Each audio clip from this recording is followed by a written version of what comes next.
தேர்தலில் வேட்புமனு தாக்கல் முடிவடைய போகிறது. இந்த நேரத்துல தான் 2 கட்சிகள் ஃப்ரெஷ்ஷா வேட்பாளர் பட்டியலை அறிவித்திருக்கிறார்கள். அதுவும் பேராய கட்சி இன்னும் மேலூர் தொகுதிக்கு அறிவிக்கல. ஆமா, அந்த மேலூர் தொகுதி என்னன்னு பாத்தீங்கன்னா, ஒரு புரட்சியாளர் அவங்க கட்சியில இருக்கிறார் இல்லையா, அவருக்கு வேண்டப்பட்ட பெண்மணி ஒருத்தவங்களுக்கு அந்த தொகுதியை அவர் வந்து கேட்டிருக்கிறாரு. அந்த தொகுதி அந்த பெண்மணிக்கு கிடைக்கலன்னா கட்சியை விட்டே போயிடுவேங்கிற அளவுக்குலாம் அவர் வந்து மிரட்டிட்டு இருக்கிறாரு. நான் வந்து கட்சியில எனக்கு கொடுக்கப்பட்ட பொறுப்புகளை எல்லாம் ராஜினாமா பண்ணிடுவேன் அப்படின்னா மிரட்டக்கூடிய ஒரு நிலை இருக்கிறது. இதெல்லாம் பார்க்கும்போது ரொம்ப சிம்பிளா கேட்கல, நம்ம மாநிலத்துக்கு தேசிய கட்சிகள் தேவையா? இதுதான் முக்கியமான ஒரு கேள்வி. இல்ல, எந்த கட்சியும் இப்ப தேசிய கட்சின்னு இருந்தா அந்த தேசிய கட்சிக்கு ஒரு கொள்கை இருக்கும். தவறானதவே இருந்தாலும் பிஜேபிக்குன்னு ஒரு மதவாத கொள்கைன்னு ஒண்ணு இருக்கு. காங்கிரஸ்க்கு பிஜேபி எதிர்க்கின்ற கொள்கையில என்ன ஸ்டப்பானா இருந்தாங்கன்றது தெரியல. பக்கத்து மாநிலத்துல போய் பினராயி விஜயன் RSS பிடிங்கிறாரு. RSS வந்து அவன் தலையை கேட்டுட்டு இருக்கு, அவர் தலையை கேட்டுட்டு இருக்கு இல்லையா?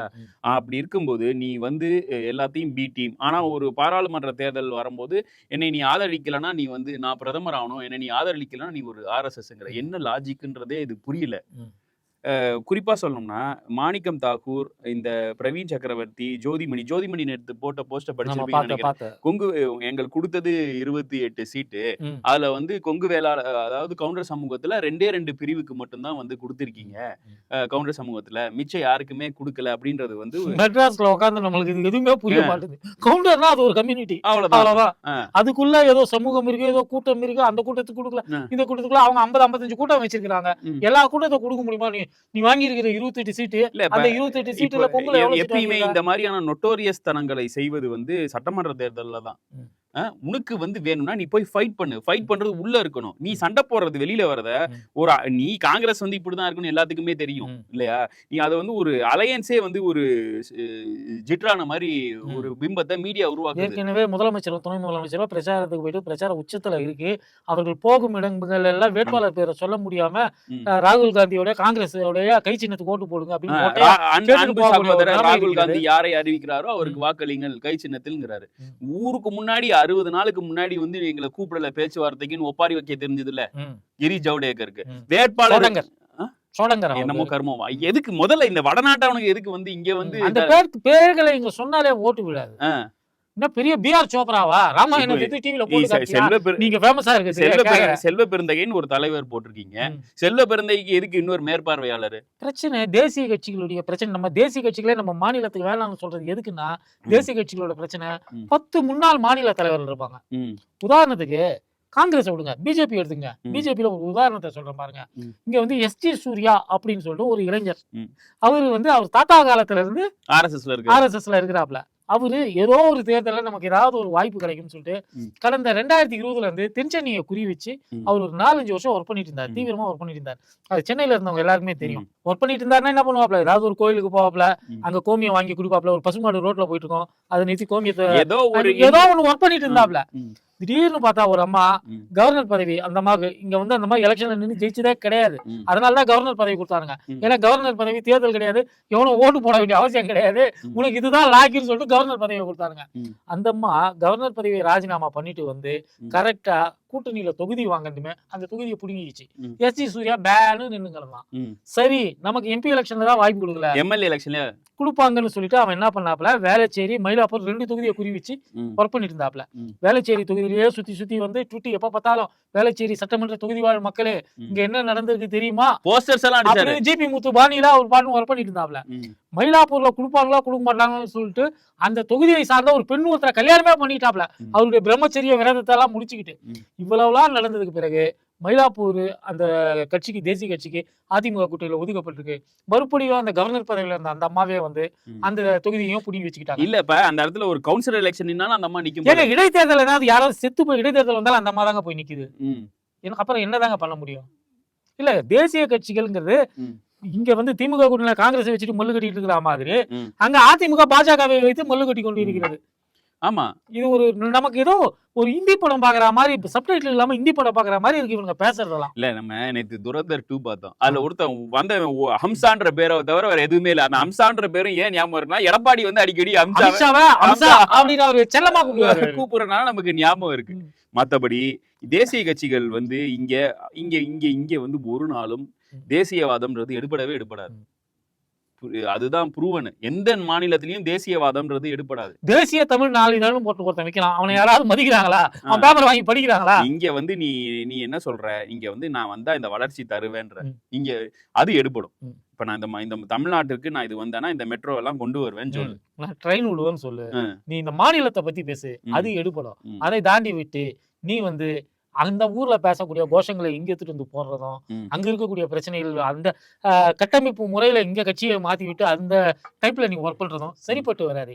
இங்க எலெக்ஷன் தேதி அறிவிச்சதுமே உடனடியாக தொகுதிகளை முடிவு பண்ணி வேட்பாளர் பெயரை அறிவிச்சு நேரா போய் ஓட்டு கேட்கறதா இங்க இருக்கக்கூடிய பாரம்பரியம். இதை விட்டுவிட்டு எந்த தொகுதின்னு முடிவு பண்றதுக்கும் ஒரு 6 மாசம், அதுக்கப்புறம் தேர்தல் இது வேட்புமனு தாக்கல் ஆரம்பிச்சதுக்கு பிறகும் கூட வேட்பாளர் அறிவிக்காமல் இழுத்துட்டு உட்கார்ந்துட்டு இருக்கிறது, இந்த மாதிரியான விஷயங்கள் எல்லாமே வந்து எரிச்சலை மூட்டக்கூடிய விஷயங்களாக காங்கிரஸ்க்கோ பிஜேபிக்கோ ஒரு பிஜேபிக்கு வின் பண்ணுன்ற ஒரு வெறி இருக்கு. இவங்களுக்கு அது சுத்தமா கிடையாது. இன்னொன்னு இப்ப இந்த கட்சி இப்ப திமுக தலைமை ஒரு முடிவு இருந்தா திமுக தலைமையில கட்சியில இருக்க எந்த நிர்வாகிகளும் ஒரு கூலிப்படை மாதிரி செயல்படுறது இல்லை. ஆனா மத்த கட்சிகள் எல்லாம் இந்த நடக்குது. உதாரணத்துக்கு விசிகால சங்க தமிழன் விசிகால கொடுத்த 8 சீட்டுக்கு அவங்க எல்லாம் வந்து திமுக வாழ்கன்னு பிச்சை எடுத்தனாலதான் கிடைச்சிருக்குன்னா அப்ப அவங்க தலைவர் நிக்கிறாரு ஒரு தொகுதியில, அவரை இழிவுபடுத்துறியா? அவர் மேல எந்த நடவடிக்கையும் எடுக்கிறது இல்ல. சரி, அதை விடுங்க. இங்கிட்டு வந்து பாத்தீங்கன்னா திருச்சி வேலுசாமியா திருச்சி வேலுசாமி அவன் வந்து லூஸ்டா கூடுறான். இப்படி யாராவது திமுக யாராவது இருக்காங்களா? சோசியல் மீடியால எழுதுனவன் வெறியில ஏதோ ஒண்ணு எழுதுவான், கொல்லுவான். ஏடிஎம்களோட கிடையாது. எடப்பாடி பழனிசாமிங்கிற அந்த கட்சியுடைய வரலாற்றிலே சுத்தமாக ஆளுமை இல்லாத ஒரு தலைமை இருக்கக்கூடிய ஒரு காலகட்டத்திலேயே அங்க கூட வந்து ஒரு ஒழுங்காதான் இருக்கலாம். ஆமா, இப்ப பிஜேபியோட ஏடிஎம்கே திரும்பி அலையன்ஸ் வந்துருச்சு. அவன் இதுல இருக்க எந்த ஒரு ஸ்போக்ஸ் பர்சனும் அண்ணாமலை இதுவரையும் எதிர்த்து பேசல. அண்ணாமலை வார் ரூம் கோமாளிகளும் இந்த ஏடிஎம்கே அன்அபிஷியல் விங்கும் வந்து அடிச்சுக்குதுன்னா அது ஓகே. ஆனா ஒரு ப்ராப்பர் ஸ்போக்ஸ் பர்சன் அந்த கட்சியில பொறுப்பு இருக்கிறவன் எவனுமே அடிச்சுக்கிறது இல்ல. ஏன் இப்ப எவனும் சோழங்கர் மாதிரி கோமாளித்தனம் பண்றது இல்ல. பியூஷ் கோயல் இருக்கிறாரு, பேரு கேட்டா நமக்கும் ஒன்றும் புரிய மாட்டேங்குதுதான். இதே மாதிரிதான் நம்ம சோழங்கிற ஒண்ணுதான், கோயலும் ஒண்ணுதான். ஆனா கோயல் வந்து என்ன பண்ணிடுறாரு? கோயல் வந்து அந்த கட்சிக்கு எல்லா அலையன்ஸையும் புது பார்ட்னர்ஸையும் கொண்டு வராரு. ஒரு இதை ஃபார்ம் பண்றாரு. காங்கிரஸ் இங்க என்ன பண்ணுச்சு? கரெக்ட். அதாவது அதிமுகவில் புதிய கட்சிகள் உள்ள வருது, ஏதோ சிங்கத்தமிழர் முன்னேற்ற கழகம் கூட ஒரு தொகுதி கொடுத்துருக்காங்க. அது எல்லாத்தையும் பிஜேபி எப்படி பாக்குதுன்னா, நம்மளுடைய என்டிஏ கூட்டணிக்கு நிறைய கட்சிகளை அதிமுக கொண்டு வந்து சேர்க்கிறது அப்படின்னு சொல்லிட்டு பிஜேபி பாசிட்டிவா பாக்குது. ஆனா திமுக இத்தனை கட்சிகள் 26 கட்சிகளை கூட்டணிக்குள்ள கொண்டு வந்தும் கூட அது எல்லாமே இந்தியா கூட்டணி தானே. நாளைக்கு பாராளுமன்ற தேர்தல் வரும்போது ராகுல் காந்தியை பிரதமர் என்று முன்னிறுத்தி தானே இவங்கள வேலை பார்க்க போறாங்கிற எண்ணம் கூட இல்லாமல் மாணிக்கம் தாக்கூர், இந்த கரூர் ஜோதிமணி, ஜோடங்கர், அப்புறம் இன்னொருத்தவனோ பிரவீன் சக்கரவர்த்தி இவனுங்கெல்லாம் வந்து பேசிக்கிட்டு இருக்கிறானுங்க. இது பார்க்கும்போது இவ்வளவு வெளிப்படையாகவே தெரிகிறது. எந்த ஒரு கட்டுப்பாடும் இல்லாமல் இவங்க பாட்டு இஷ்டத்துக்கு எதை வேண்டுமானாலும் பேசிட்டு இந்த கூமுட்டைகளை வைத்துக் கொண்டு இவனுங்களை முதுகல சுமந்து கொண்டு போய் ஒவ்வொரு வீடு முன்னாடி போய் கை சின்னத்துக்கு ஓட்டு போடுங்கன்னு சொல்லிட்டு எப்படி கேட்க முடியும்? பிஜேபி ஜெயிக்கிறது இல்ல, காங்கிரஸ் தோத்துக்கிட்டு இருக்கு. இன்னொன்னு இவங்க எல்லாம் சேர்ந்து என்ன பண்ணாங்க? தேமுதிகக்கு 10 சீட்டா, தேமுதிகக்கு 10 சீட்டான்னு 10 சீட்டோ 20 சீட்டோ அதை முடிவெடுக்க வேண்டியது திமுக தலைமை. ஆனா அந்த அம்மா வந்து ஊர் ஃபுல்லா பிரச்சாரம் போறாங்க. இன்னைக்கு எப்படி சிஎம் டெப்டி சிஎம் இல்ல திமுக ஆச்சரியமா சொல்றாங்க. முதல் தடவையாக அவங்க இப்பதான் வந்து சேர்ந்து இருக்காங்க. இந்த அளவுக்கு வீரியமாக பிரச்சாரம் செய்யக்கூடியவர்களாக தேமுதிகவினர் இருப்பார்கள் அப்படின்னு எங்களுக்கு தெரியல அப்படின்னு திமுக களத்துல இருக்கக்கூடிய திமுக சொல்லக்கூடிய அளவுல இருக்கு. அதுதான் வந்து ஒரு அவங்க வந்து அவங்க நம்பகத்தன்மை இல்லாதவங்க என்னென்னமோ சொல்றாங்க. அதெல்லாம் எலெக்ஷனுக்கு அப்புறம் பாத்துக்கலாம். கிளியரா சொல்றேன். சோளிங்க தொகுதியில காங்கிரஸ் வேட்பாளர் ஏ முனிரத்னம் வெற்றி பெற போகிறார். அதுல தேமுதிகவுடைய பங்கு மிக முக்கியமானதாக இருக்க போகிறது. இப்போ நம்ம சொல்றோம் மே 4ஆம் தேதிக்கு எழுதி வச்சுக்கோங்க. இல்ல, இப்ப தேமுதிக அலையன்ஸ்க்கு 10 சீட்டு கொடுத்துருக்கோம்னா அந்த 10 அந்த தேமுதிகல இருக்கிறவங்க வெறும் உதயசூரியன் மட்டுமா ஓட்டு போட போறானுங்க? இல்ல அந்த கூட்டணிக்கே ஓட்டு போட போறாங்க. ஓட்டு போட போறாங்க. கம்யூனிஸ்டுக்கும் ஓட்டு இப்போ ஒரு 11 தேர்தல்ல வெற்றிகரமா சிஎம் வந்து முடிவெடுத்திருக்காரு. பாராளுமன்றம், உள்ளாட்சி தேர்தல் எல்லாத்துலயும். அவருக்கு நம்பர் அரித்மெட்டிக் தெரியாதா? அப்ப சங்கத்தமிழன் வந்து தேமுதிகவுக்கு 10 தொகுதி கொடுத்ததை வந்து கேள்வி கேட்கறான். ஏண்டா 2016ல தேமுதிக தலைவரை வந்து முதல்வர் வேட்பாளரை வச்சு நிற்கும் போதெல்லாம் உனக்கு வந்து இந்த இதெல்லாம் தெரியாதா? இந்த பிரச்சனை அது ஏன் ஒரு தலைமை வந்து இவங்க கண்ட்ரோல் பண்ண மாட்டேங்குதுன்றது தெரியல. இப்படியே தான் ஆதவ அர்ஜுனா விடுதலை சிறுத்தைகள் இருந்தான். இன்னைக்கு அந்த ஆதவ அர்ஜுனா ரோலை சங்கத்தமிழர் எடுத்துக்கொண்டிருக்கிறான். இப்ப அடுத்து எடப்பாடி வந்து ரொம்ப டெஸ்பரேட்டா இருக்காரு. அவரால வந்து தோல்வியை ஒப்புக்கொள்ள முடியவில்லைன்றது தெரிஞ்சிச்சு. தேவையில்லாம கலைஞரை வீட்டு சிறையில் வைத்திருக்கிறாருன்னா சொல்றாரு. ஒரு உதாரணத்துக்கு சொல்லுவோம். இதுவரையும் ஜெயலலிதா எப்படி செத்தா, அந்த அம்மா சாகும்போது கால் இருந்துச்சா இல்லையா திமுக தலைமையில இருந்து எவனாவது கேட்டா அந்த மூஞ்சி எங்க வச்சுப்பான், ஜாலியா ரசிப்பான். ஏன்னா அந்த பர்வெட் இல்ல. ஏன்னா அந்த அம்மா ஜெயலலிதா தான் தலைமைன்னு சொல்ற வீட்டிலே 5 பேர் செத்து போனாங்க. ஆர்கே நகர்ல ஜெயலலிதா செத்து போன மாதிரி பணத்தோட மெழுகு சிலையை செய்து வித்து தெருவா எடுத்துட்டு போயிட்டு ஓட்டு கேட்டவங்களா இல்லையா நீங்க? ஆமா, மாஃபா பாண்டியராஜன் தான் கேட்டா. இன்னைக்கு உங்க கூட்டணியில் இருக்கக்கூடிய டிடிவி தினகரன் அன்னைக்கே வந்து அது ஏஐ வீடியோ ஒரிஜினல் வீடியோ தெரியாது, ஜெயலலிதா ஜூஸ் குடுக்குற மாதிரி ஒரு வீடியோவை பரப்பினாரா இல்லையா? இதெல்லாம் வந்து பேசினா நல்லா இருக்கும். அதெல்லாம் எலெக்ஷன் இஷ்யூவா? நீ முதல்ல இந்த திட்டத்துல இத்தனை பயனாளிகள்னு நீங்க சொல்றாங்க, நான் கம்மியா இருக்குன்னு உன்னால சொல்ல முடியல. ஏன்னா மாவட்டத்துக்கு மாவட்டம் இப்ப சிஎம் எங்க போறாரோ, துணை முதலமைச்சர் எங்க போறாரோ கார்டு போறாங்க. நான் முதல்வன்ல இத்தனை பேர் பெனிஃபிட் ஆயிருக்காங்க, கலைஞர் உரிமை தொகை வாங்குற பெண்கள்ல இவ்வளவு பெனிஃபிட் ஆயிருக்காங்க, புதுமை பெண், அந்த மாதிரி எல்லா திட்டத்தும் பெனிஃபிஷரி நம்பர்ஸோட காட்டுறாங்க. நீ அது பொய் நிரூபி. எல்லா திட்டத்தையும் எழுத்தவன் நீ அந்த திட்டங்கள் எல்லாம் வெற்றி அடைந்த பிறகு அந்த திட்டங்களை நான் வந்து மேம்படுத்தி கொடுப்பேன். அவங்க 1000 ரூபாய் கொடுத்தாங்கன்னா நான் 2500 ரூபாய் கொடுப்பேன், அவங்க 5000 ரூபாய் கொடுத்தாங்கன்னா நான் 10000 ரூபாய் கொடுப்பேன் அப்படின்னு பேசுறதுக்கு உனக்கு வெக்கமாக இல்லையா? ஒண்ணு, நீ இந்த திட்டத்தை வந்து ஆரம்பத்தில் எதிர்த்திருக்க கூடாது. திமுக எதிர்கட்சியாக இருக்கும்போது இது போல நீ ஒரு திட்டத்தை செய்யற, நீ வந்து 500 ரூபாய் ரேஷன் கடையில கொடுக்குற, 500 ரூபாய் ஏன் கொடுக்குற, 1000 ரூபாய் கொடுன்னு சொல்லிதான் கேட்குமே தவிர்த்து நீ கொடுக்குற 500 ரூபாய் ஏமாத்து வேலை அப்படின்லாம் திமுக சொன்னது கிடையாது. இல்ல, நீ வந்து காலை உணவு திட்டம் நான் தான் கொண்டு வந்தேங்கிறிய. சின்ன பிள்ளைங்க பூண்டு வெங்காயம் தின்னாம ஒரு ஜெயின்ஸ் இதை வந்து எப்படி முதல்ல இம்ப்ளிமெண்ட்டும் ஆகல. அது முதல்ல இம்ப்ளிமெண்ட்டும் ஆகல. அந்த டைம்ல கொரோனா வந்துச்சு, இம்ப்ளிமெண்ட்டும் ஆகல. நீ என்ன பண்ண, ஒரு ட்ரஸ்ட் கிட்ட தும்பி கொடுத்த. அந்த ட்ரஸ்ட் ஒரு பாப்பார ட்ரஸ்ட். பாப்பானுங்க வந்து நிலத்துக்கு அடியில விளையாடுற வந்தாங்க, சாப்பிட மாட்டோம்னு சொல்லுவானுங்க. சமூகத்துல 3% இருக்கிறவன் ஒரு உணவு பழக்கத்தை வச்சிருக்கிறான், அதை 97% மக்களுக்கு கொண்டு போற, 97% மக்களுக்கு அதை கொண்டு போற. அப்ப நீ யாருக்கு அடிமையாக இருக்கிற? உன்னை அடிமைன்னு சொன்னா நீ என்ன சொல்ற, உன்னை முரட்டு அடிமை அப்படின்னு அவர் சொன்னார்னா என்னை முரட்டு பக்தர்னு சொல்றாங்க அப்படின்னு அதுல நீ கிரெடிட் எடுத்துக்கிற. அவர் திருப்பி சொல்றாரு, உன்னை பக்தன்லாம் சொல்ல அந்த அளவுக்குலாம் நீ ஒத்துக்கலையாது, நீ ஒரு அடிமை பய அப்படின்னு திருப்பி சொல்றாரு. நான் வந்து அதிமுகவுல வந்து கட்சியில சேர்ந்து 51 வருஷம் ஆகுது, உங்க வயசு 49 தெரியுமா அப்படின்னு பேசுறாங்க. இதெல்லாம் வந்து ஒரு லாஜிக் கேக்குறேன், அரசியல பேசுறதுல ஒரு லாஜிக். நீ எத்தனை எலெக்ஷன்ல தோத்துருக்க? எலெக்ஷன் தோக்குறது நீ அடிமை. நீ எத்தனை பேர் காலில் விழுந்திருக்க அவரு நீங்க பட்டியல் போட்டு சொல்றாரு. அவரு நான் யாரு காலையா விழுந்தது இல்ல, எங்க அப்பா கால தாத்தா காலில் கூட விழுந்தது இல்லைன்னு ஒரு சொல்லக்கூடிய நிலைமை இருக்கு. அந்த அளவுக்கு சுயமரியாதைக்காரராக அவர் இருக்கிறார். நீ வந்து சம்பந்தம் இல்லாதவன் காலில் விழுந்துட்டு இருக்கிற. முதல்ல ஜெயலலிதா காலில் விழுந்த, ஈவன் செங்கோட்டையனே போன வாரம் சொல்லியிருக்காரு, நான் தான் வந்து இவனை வந்து கட்சிக்கு கொண்டு வந்தேன்னு அவர் போன வாரம் பேசியிருக்காரு. எனக்கே இவன் ஆப்படிச்சுட்டா அப்படியாப்பட்ட ஆளுன்னு போன வாரம் அவர் கோபிச்செட்டிப்பாளையத்துல பேசி இருக்கிறாரு. நீ விடாத காலே கிடையாது, நீ பார்க்காத காலே கிடையாது. அது ஆண் காலா பெண் காலான்னு உனக்கு வந்து எந்தவித வித்தியாசமும் கிடையாது. இன்னைக்கு டெல்லியில போயிட்டு டெல்லியில கார் டிரைவர் காலில் கூட விளையாட, அமித்ஷா வீட்டோட கார் டிரைவர் காலில் கூட விளையாட, அம்சா வீட்டுக்கு ரகசியமா கூட்டிட்டு போவான்னு அவன் காலில் எந்த தலைவரா மூஞ்சி மூடிட்டு கார்ல வந்து இது வரையும் பாத்துருக்கோமா? எதுல மாட்டினாதான் இப்படி பண்ணுவாங்க. பொதுவா இன்னும் பச்சையாவே சொல்றேன், இந்த பாலியல் புரோக்கர்கள் இது மாதிரி மூஞ்ச மூடிட்டு போவானுங்க கைது பண்ணி கூட்டு போறப்ப. அந்த பாலியல் தொழிலில் ஈடுபடக்கூடிய பெண்கள் இப்படி முக்காடு போட்டுட்டு போவாங்க. அந்த மாதிரி போறதுக்கு ஒரு அரசியல் கட்சி தலைவனுக்கு என்ன இளவு நிர்பந்தம் வந்துச்சுன்னு கேட்கறோம். தமிழ்நாட்டுல இருந்துட்டு ஏன் இப்படி மான மரியாதை எல்லாம் இருக்குன்றதான் கேட்கறேன். எங்கேயா போறாங்க, எங்க போற நீ? நம்ம வேற ஏதாவது வீட்டுக்கு ஒத்த வீட்டுக்கா போற நீ? நாட்டோட உள்துறை அமைச்சர் வீட்டுக்கு தானே போற, மூஞ்ச காமிச்சிட்டு போய் தொலைக்க வேண்டியதானே அப்படின்னு மக்கள் கேக்குறாங்க.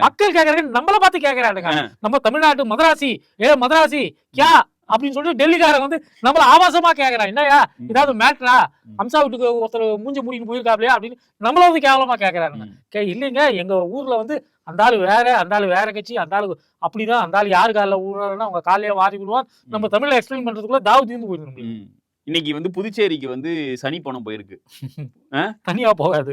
அதான் போகும்போதே 2 பேரு பைக்ல பின்னாடி போய் விழுந்துட்டாங்க.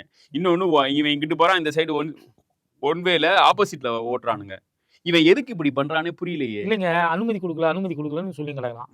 இப்ப காபந்த அரசாங்கம் எல்லாமே வந்து எலெக்ஷன் கமிஷன் கண்ட்ரோல்ல போயிடுச்சு. இன்னமும் கூட திமுக அது வேற விஷயம். பாண்டிச்சேரியில போய் திமுக கடிக்க போறான், அது வந்து எல்லாருக்கும் நல்லா தெரிஞ்ச விஷயம். அவனுக்கு திமுகங்கிறத தவிர்த்து வேற எதுவுமே அவனுக்கு வந்து வாயில வரவே வராது அவனுக்கு.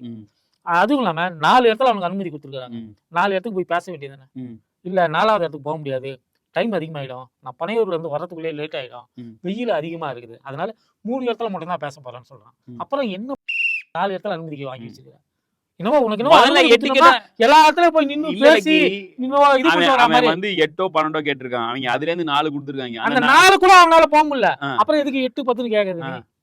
கேட்டு குடுக்கலன்னா குடுக்கல ஐயோ கைய பிடிச்சி இழுத்துட்டாங்க ம். அப்படின்னு சொல்லிட்டு இது பண்ணி ஏன் கேளு, இப்ப இத்தனை பேர் விழுந்திருக்காங்க, போலீஸ் பாதுகாப்புல எங்க இது தலைவர் ஒய் பிளாக்ல இருக்காரு, போய் கடி. கடிக்க முடியாது. என்ன பாதுகாப்பு இல்ல உன்னாலதான் நாட்டு மக்கள் நாட்டுல இருக்க பாரு 41 பேர் செத்தான் அங்கங்க. இப்ப நீ எந்த மாநாட்டுக்கு போனாலும் 5 பேர் சாவறா 6 பேர் சாவறா. சும்மா நீ ரோட்ல நடந்து போனாலே 4 பேர் ஏங்க, கீழே வந்து கால கைய உடைச்சிக்கிறான். மாநாட்டுக்கு வந்து வெயில் தாங்க முடியாம சாவறாங்கன்னா சரி ஓகே, அது தவிர்க்கவே முடியாது. அதுவாக நம்ம விட்டுலாம். உன்னைய பார்க்க வந்து மூச்சு திணறி ஒருத்தன் மேல ஒருத்தன் ஏறி அலையா வந்து சாவறானுங்க. போன உனக்கு பொண்டாட்டியா இருப்பேன் அப்படின்னு சொல்றவளுங்க வண்டியில போயிட்டு போற வர்ற பைக்ல இருக்கிறவங்க எல்லாம் மெட்டிட்டு இருக்காங்க. இவளுங்க வந்து ஹெல்மெட்டும் போடுறது கிடையாது. கையில ஒரு போன் வச்சுட்டு இப்படியே ஊட்டிக்கிட்டே போறாளுங்க. இவங்களால எவ்வளவு ஆபத்து ஏற்படுமோ தெரியல. கேட்டா அதுக்கு வந்து பொன்ராஜ் மேல ஒரு கேஸ் ஒண்ணு போட்டு விடுறது. அவன் போடல. கேஸ் போடலையா? அவன் பேப்பர் கொடுத்தது வந்து அவனே போய் குப்பை தொட்டியில போட்டுட்டு போயிட்டானா. சும்மா வந்து இது பண்றானுங்க. சும்மா டிஜிபி ஆபீஸ்க்கு போனானா? டிஜிபி ஆபீஸ்க்கு அன்னைக்கு போறப்ப நீ எந்த நிலைமையில இருந்தா உன்னை எப்படி கூட்டிட்டு போனானுங்க?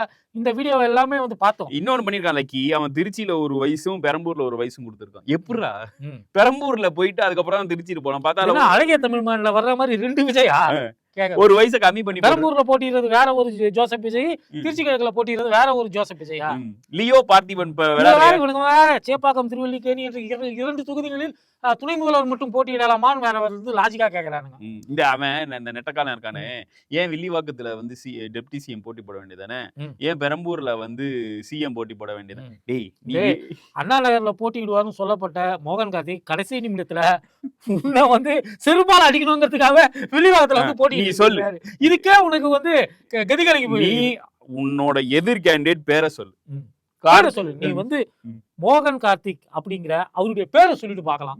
அவருடைய பேரை சொல்லி அவரு அந்த தோக்கடிக்க போறோம்னு சொல்லிட்டு பார்க்கலாம். நீ சொல்லிட்டு அங்க ஓட்டு வாங்கிட்டு பார்க்கலாம். 10 ஓட்டு வாங்கடா பார்க்கலாம் அவர் பேரை சொல்லி. மீண்டும் இன்னொரு பூமரில் சந்திப்போம். நன்றி, வணக்கம்.